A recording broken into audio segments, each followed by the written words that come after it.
I never thought a signed paper could feel like a punch to the gut. And then the divorce papers arrived and I realized the life I built had been notarized out from under me. If you're new here, subscribe and tell me in the comments. Would you leave quietly or fight with everything you have? My name is Claire. I'm 30, and for 8 years I believed marriage would be the safe harbor that held me through storms. Mason and I met in a college studio. He sketched architectural lines while I argued color palettes with a furious, loving stubbornness.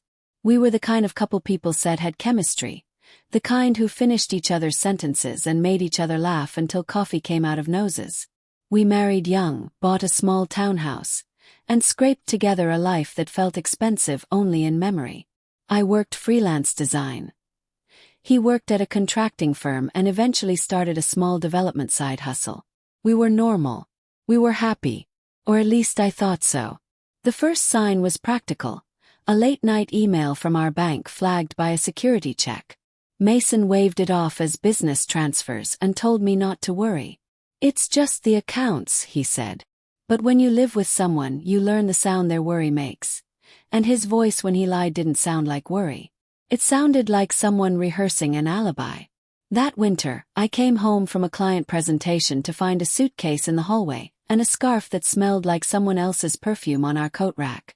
I tried to be rational. Maybe he'd packed for a work trip. Maybe he'd borrowed a coat. I held on to the plausible.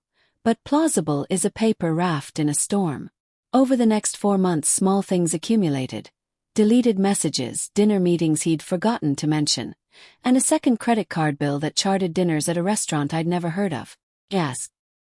He smiled and said, "It's nothing, I'm just sorting things." I wanted to trust him so badly that I mistook his calmly offered excuses for gentleness. Then came the legal strike. A prenup I never remembered signing surfaced during a routine refinance. The bank needed additional documentation and, like a fool, I reached into the bottom drawer where we kept old papers. The document was real, the signature my own, but the terms were lethal. It granted Mason a controlling interest in anything we acquired during the marriage, and limited my claims to a token set of personal belongings. I read the fine print at the kitchen table and felt my world lose its color. I had been blindsided by something that had been signed for convenience, while we were planning the honeymoon. The honeymoon, I realized, had been a smokescreen.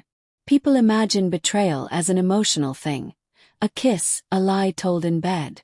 But the most devastating betrayals are legalistic and slow. They rearrange your life with signatures and bank numbers so that the loss looks like a sober, reasonable choice made by adults. I sat with the prenup until the ink blurred, and then I asked Mason cleanly, "Did you ever tell me about this?" He looked at me as if I'd produced a ghost. "It's a standard document," he said. "We signed it years ago."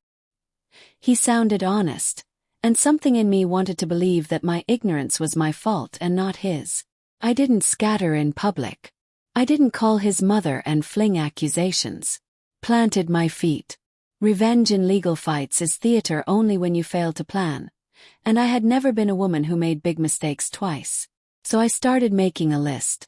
Evidence. Witnesses. Money trails. A map that would reassemble what had been dismantled. I knew 2 things would ruin Mason: exposure and leverage. Exposure would burn the charade of his clean, hard-working image. Leverage would give me a seat at the bargaining table. I also knew the danger. Blow too loud and innocent people. The office admin who had no idea, the subcontractor who trusted him with deposits, would be collateral. I didn't want them ruined. I wanted Mason accountable. First I watched quietly. I paid attention to numbers and names. I opened the accounts I had access to and found transfers to an LLC I'd never seen. That LLC funded renovations on a townhouse in a part of town I didn't recognize.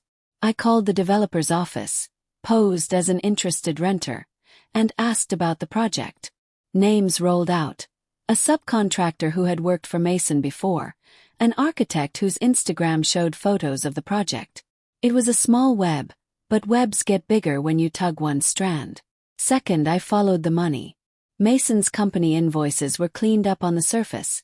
Legitimate line items like project management and consulting fees. Under the visible ledger, my father had taught me to spot patterns: repeated payments to companies that existed on paper only, reimbursements that didn't match receipts. I hired an auditor, a quiet one recommended by a friend who owed me a company favor, to look over the last 3 years' filings. The auditor called me on a Thursday and said, "This is not bookkeeping, it's creative accounting." He promised to keep digging if I paid him discreetly. Third, I leaned on friends who could help without fanfare. My sister, Nora, used to work in marketing and had a talent for social engineering, finding people who had been left in the dark. She found a former assistant at Mason's firm who'd been paid in odd installments and who agreed to talk in exchange for confidentiality. People, I learned, hate to be the only ones who feel foolish. Once someone else knew the ledger was off, they wanted to set it right. The more I uncovered, the clearer the picture became. Mason had been funneling company payments through shell companies, a consultancy with a name inspired by his grandmother, a holding company with my mother-in-law's initials. Money routed out of business contracts had been laundered into real estate flips and into private accounts that benefited people we occasionally called family. My stomach turned when I realized my marriage had been used as a cloak for a long con.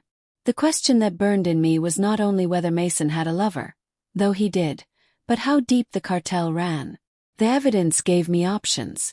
I could walk and quietly take the little I was left with, or I could hold everything up to the light. Chose the light. Timing was critical. Mason was slated to speak at a regional contractors gala, a fundraiser that doubled as a networking event where reputations were carefully polished. He loved those nights. The speeches were his oxygen.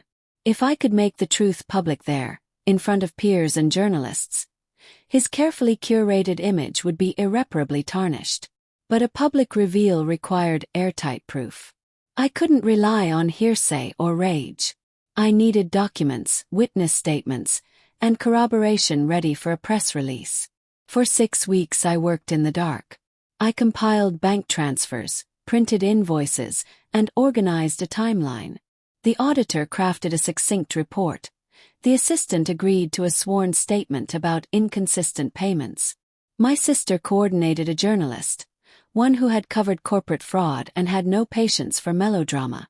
We rehearsed the reveal like a production: who would speak, when to hand papers to the press, and how to protect vulnerable employees from fallout we could foresee. All this planning felt monstrous in private, a woman consolidating power she had never thought to seek. But power is a tool. Can mend as well as break if you use it intentionally. On the night of the gala, the hall was awash of soft light and people adjusting ties. Mason stood at the podium smiling, the room hanging on his every word about integrity and community commitment. I sat in the back, heart pounding but steady. When he finished and the applause tapered, I stood. The murmurs pivoted toward me like a compass needle.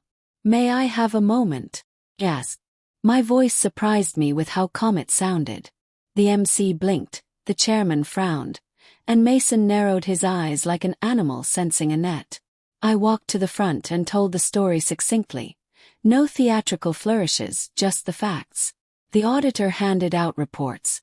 The assistant gave her statement to the journalist. Copies of bank transfers and property records were laid on the head table like small white flags. Silence came first, the brittle kind. Then questions. Mason attempted to soothe, to explain as if nuance could replace the scrape of evidence. He stuttered through claims of accounting errors and misunderstandings. But words don't override numbers. They're poor armor against spreadsheets.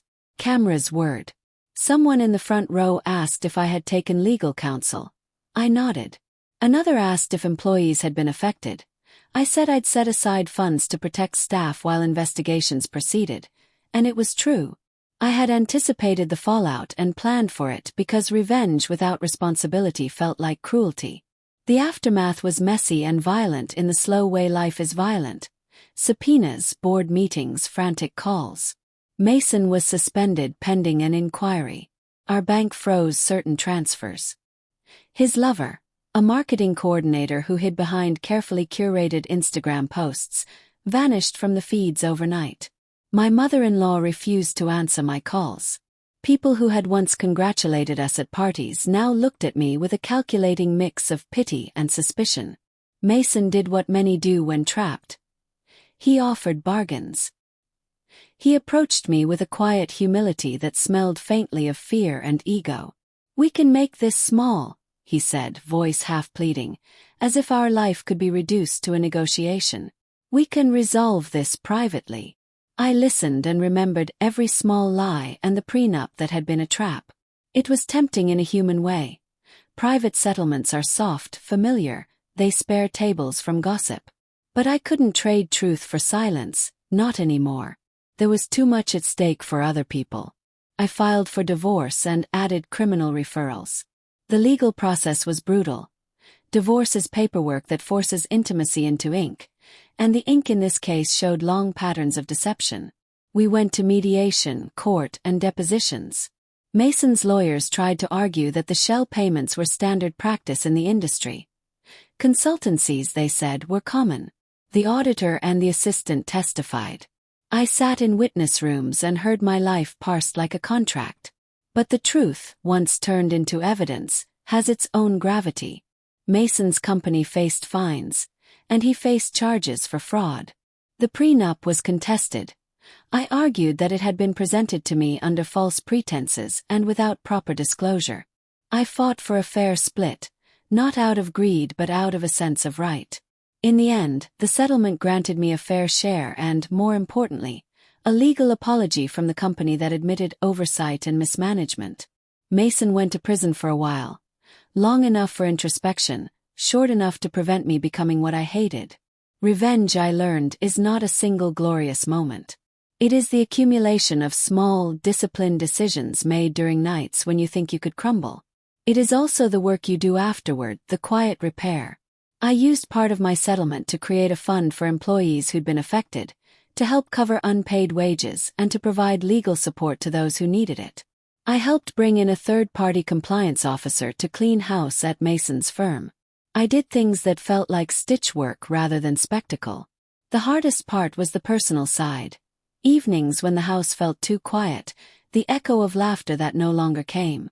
For a while I wiped dishes and imagined Mason there. And the grief that came was not theatrical but honest. I dated painfully, like a person learning to use a muscle she'd not exercised. I learned to be cold when necessary and soft when possible. I reconnected with friends who had been present but hesitant. Trust, once broken, takes time to rebuild.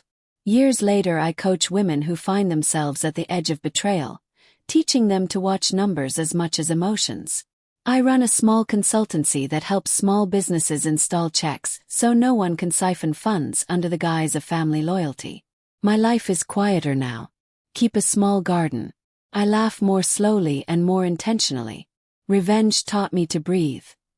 Responsibility taught me to build. So tell me, would you keep the secret to save face, or would you expose the betrayal and accept the fallout? Drop your answer in the comments. And if you're new, subscribe for more true feel stories that don't shy away from the hard parts.